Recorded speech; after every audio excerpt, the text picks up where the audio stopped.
นี้เป็นสถานที่สำคัญเป็นพิพิธภัณฑ์ก็จะมีตำรวจมาคอยยืนรอข้ามถนนด้วยนะทางที่เขาก็มีสัญญาณไฟตรงนั้นว่าให้คนข้ามหยุดก่อน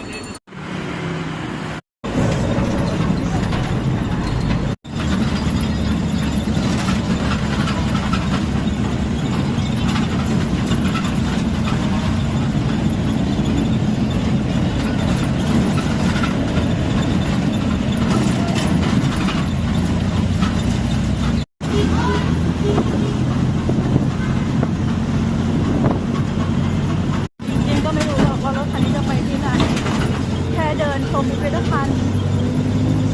สองที่เรารู้สึกเหนื่อยก็เลยขึ้นรถมานั่ง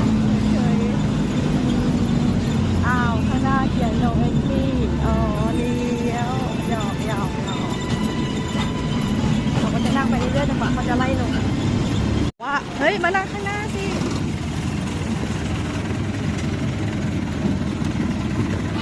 From what country? Thailand. I'm from Thailand. From Thailand.